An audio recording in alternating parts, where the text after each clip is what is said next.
Ukraine's waterfalls have brought together top experts from many sectors. These are engineers, programmers, naval officers who are currently working on the production and further successful deployment of naval drones. By the way, this production is located on the territory of Ukraine at one of the underground factories. The work of the naval drones doesn't stop. These shots have been exclusively provided to us by the Security Service of Ukraine. This is how they are already working on the Seababy, for which Ukrainians have donated this year. The new Seababy drones are a multifunctional platform. What does this mean? It means they are not the classic kamikaze drones designed to find a target, strike it and explode. These are drones that complete their missions and return back to base. In particular, with SBU drones, it is possible to carry out remote mining and also install various types of weaponry, including Grad installations. So the new generation of SBU Seababy drones, which all Ukrainians have donated to, are already being used in combat. An example of such a use case is a strike on the positions of the racists on the Kimban Spit with multiple rocket launches.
Тут і тут. Працюємо.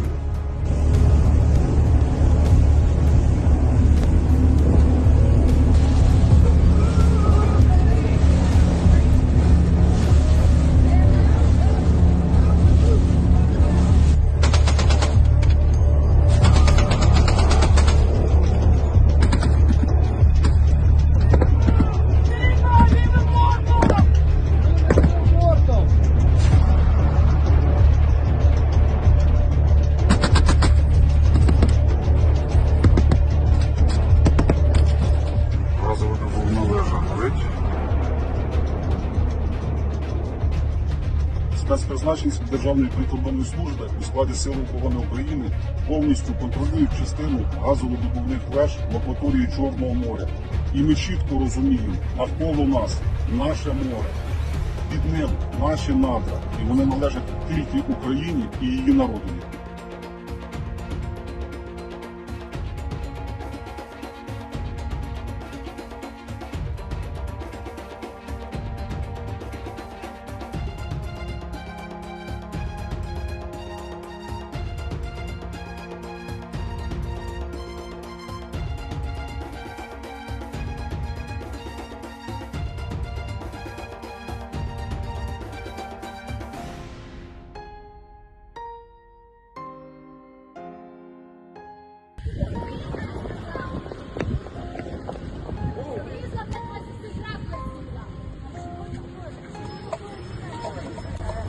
Ушла и выкинула это. Помойку смыла.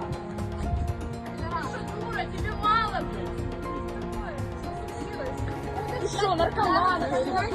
Поняла? Я сейчас заеду. Не разжигалась, давайте спать. Пошла нахуй. Да, не напали. Зачем вы это делаете? Зачем вы это делаете?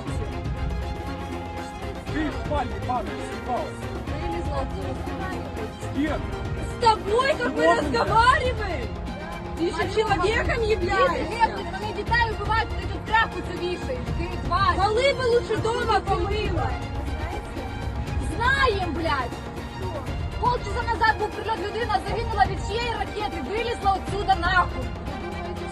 Ебало завалил. Да, блядь.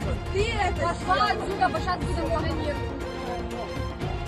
Тебе завтра знайти. Це, безумовно, був масовий штурм. По інформації, на весь цей напрямок йшло 50 єдиниць техніки. Сам родом с Сибири, Иркутской области. Какое количество человек должно было? Должно было 24 человека. 24 человека. ПСТВ? Доехало. МП? Доехало 4.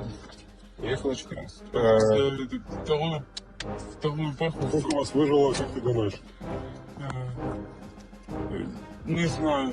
Ну, наверное, ти один. Деякі там були 200, я їх обшукував, дивився, може якісь документи і так далі, щось цікаве знайду, типу. І наткнувся на тих самих двох які на відео я засняв. Блядь! Морде пол! Що тут за хуйня в руках? Дай документы сюда. Сюда.